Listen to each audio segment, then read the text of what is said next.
Hello friends, कैसे हैं आप सब। दोस्तों, अचला भानु सप्तमी है कल। और हम आज बात करेंगे अचला भानु सप्तमी की।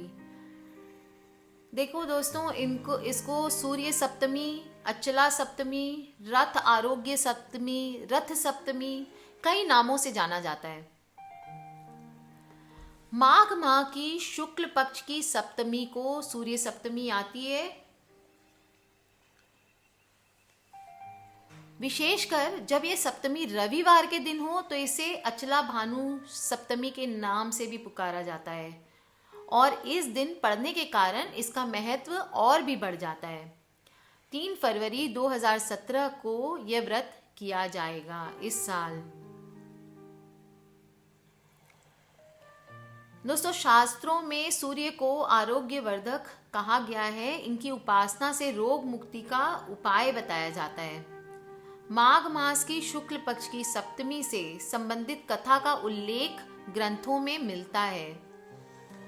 कथा के अनुसार श्री कृष्ण के पुत्र शांब को अपने शारीरिक बल और शौष्ठव पे बहुत गरूर था। उसे बहुत अधिक अभिमान हो गया था।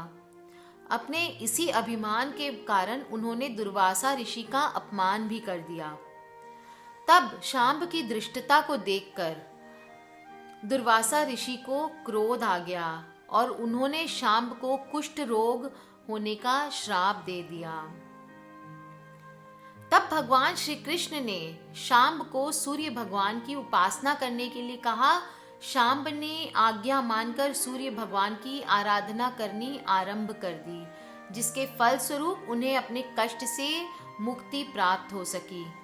इसलिए इस सप्तमी को हो सके तो सूर्य भगवान की आराधना जरूर करें। जो श्रद्धालु विधिवत तरीके से करते हैं उन्हें आरोग्य, पुत्र और धन की प्राप्ति होती है।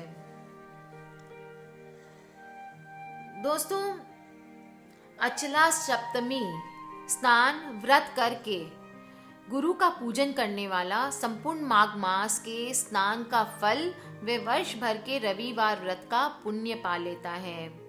यह संपूर्ण पापों को हरने वाली व सुख सौभाग्य की वृद्धि करने वाली है। इस बार विशेषतः 3 फरवरी शुक्रवार को अचला सप्तमी है।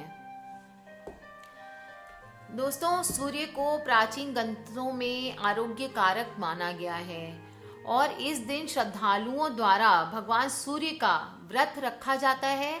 सूर्य की रोशनी के बिना संसार में कुछ भी नहीं होगा। इस सप्तमी को जो भी सूर्य देव की उपासना तथा व्रत करते हैं उनके सभी रोग ठीक हो जाते हैं। वर्तमान समय में भी सूर्य चिकित्सा का उपयोग आयुर्वेदिक और प्राकृतिक चिकित्सा पद्धति में किया गया है। शारीरिक कमजोरी, हड्डियों की कमजोरी या जोड़ों में दर्द जैसी परेशानियां में भगवान सूर्य की आराधना करने से रोग से मुक्ति मिलने की संभावना बनी रहती है। सूर्य की ओर मुख करके सूर्य स्तुति करने से शारीरिक चर्म रोग आदि नष्ट हो जाते हैं। पुत्र प्राप्ति के लिए भी इस व्रत का महत्व माना गया है। इस व्रत को श्रद्धा तथा विकास से रखने पर पिता पुत्र में प्रेम बना रहता है।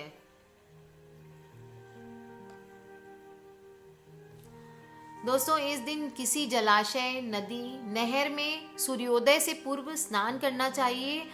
स्नान करने के बाद उगते हुए सूर्य की आराधना करनी चाहिए। भगवान सूर्य को जलाशय, नदी अथवा नहर के समीप खड़े होकर भगवान सूर्य को अर्घ्य देना चाहिए और दीप दान इस दिन विशेष महत्व रखता है। इसके अतिरिक्त आप कपूर, धूप, लाल पुष्प इत्यादि से भगवान सूर्य का पूजन करें और अपने सामर्थ्य के अनुसार गरीबों एवं ब्राह्मणों को भी चाहे तो दान कर सकते हैं। एक अन्य मत यह है कि इस दिन प्रातः काल सूर्योदय से पहले उठकर बहते हुए जल में स्नान करना चाहिए और स्नान करते समय अपने सिर पर बदर वृक्ष और अरक पौधे की 7-7 पत्तियां रख के स्नान करना चाहिए। और स्नान करने के बाद 7 प्रकार के फलों, चावल, तिल, दुर्वा, चंदन आदि को जल में मिलाकर उगते हुए भगवान सूरज को अर्घ्य देना चाहिए। दोस्तों बहुत ही खूबसूरत मंत्र है, इसका जरूर जाप करें आप। ओम घृणी सूर्याय नमः। क्या बोलना है? ओम घृणी सूर्याय नमः। अगर आप नहीं बोल सकते हैं ये, तो नॉर्मली आपको बोलना है ओम सूर्याय नमः। इस मंत्र का आपको लगातार पूरे दिन बहुत अच्छा होगा, जितनी बार भी आप जाप कर सकें। और अगर आप नहीं कर सकते हैं ज़्यादा, तो थोड़ी देर जब जल चढ़ाते समय उस बार 11 या 7 बार ज़रूर कर लें। इसके अतिरिक्त आदित्य हृदय स्तोत्र का पाठ करने से भी शुभ फलों की प्राप्ति होती है। दोस्तों माघ मास की शुक्ल पक्ष की सप्तमी के दिन स्नान करके दीपदान करना सबसे उत्तम माना गया है, तो आपको ये करना है। और देखिए दोस्तों, इस व्रत को करने से सूर्य देव प्रसन्न तो होते ही हैं, भक्तों को मान सम्मान और धन धान्य की प्राप्ति होती है।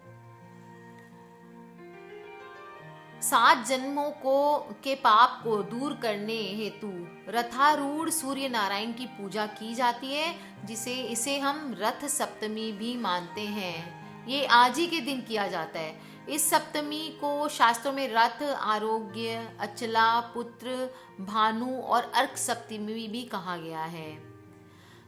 ऐसा माना जाता है कि भगवान श्री कृष्ण जी ने धर्मराज युधिष्ठिर को इस व्रत के बारे में बताया था। कहा जाता है कि आज ही के दिन सूर्य ने अपने प्रकाश रूपी किरण से जगत को प्रकाशित भी किया था, और इसी दिन भगवान सूर्यदेव 7 घोड़ों के रथ पे सवार होकर लोक में प्रकट हुए थे, और जो आपके समक्ष विराजमान होकर निरंतर जीवन प्रदान कर रहे हैं।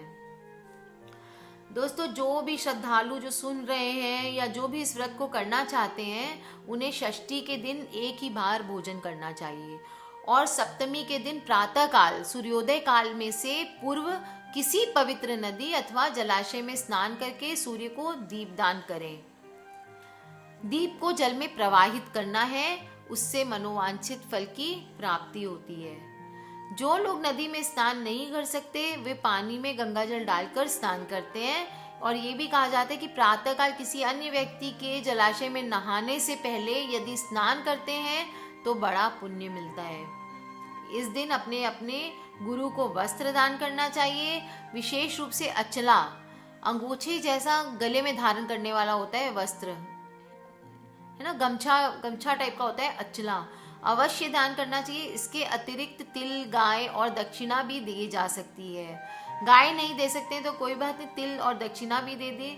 आप चाहे तो छोटे चांदी की गाय 15-20 रुपए में बन जाए, जो 100 रुपए में, वैसा भी कुछ दान कर सकते हैं। माघ सप्तमी को जो व्यक्ति सूर्य देव की पूजा करके एक समय मीठा भोजन अथवा फलाहार करता है, उसे पूरे वर्ष सूर्य की पूजा करने का फल एक ही बार में मिल जाता है।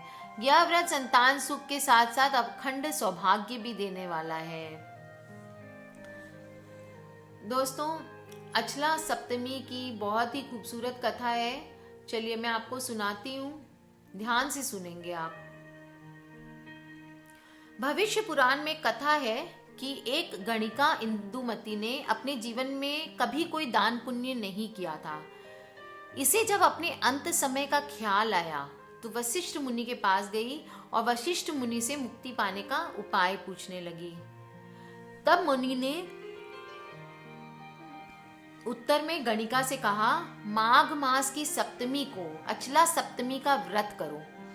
इसके लिए षष्ठी के दिन एक ही बार भोजन करो और सप्तमी की सुबह स्नान करने के पूर्व आके 7 पत्ते सिर पर रखो और सूर्य का ध्यान करते हुए गन्ने से जल को हिलाकर मंत्र का उच्चारण करना है। मंत्र का उच्चारण करने के बाद दीप को जल में बहा देना है। मंत्र क्या है, ध्यान से सुने, चाहे तो आप लिख लें। नमस्ते रुद्र रूपाय रसानाम पते नमः वरुणाय नमस्तुस्ते। क्या बोलना है? नमस्ते रुद्र रूपाय रसानाम पते नमः वरुणाय नमस्तेस्ते। मंत्र का उच्चारण करने के बाद आपको क्या करना है? दीप को जल में बहा दे और स्नान के उपरांत सूर्य की अष्टदली प्रतिमा बनाकर शिव और पार्वती को स्थापित करें और विधिवत पूर्वक पूजन कर तांबे के पात्र में चावल भरकर दान कर दें। आप एक नॉर्मल छोटी कटोरी भी ले सकते हैं, घंटी ले सकते हैं तांबे की, कुछ भी ले सकते हैं छोटी सी, बहुत हेवी लेने की जरूरत नहीं है। अपने शक्ति अनुसार, सामर्थ्य अनुसार करें। गणिका इंदुमती ने मुनि के कथा अनुसार माघ सप्तमी का व्रत किया। इसके पुण्य से शरीर त्याग करने के बाद इंद्र ने उसे अप्सराओं की नायिका बना दिया। जो लोग नदी में स्नान नहीं कर सकते वे पानी में गंगा जल डाल के स्नान करते हैं।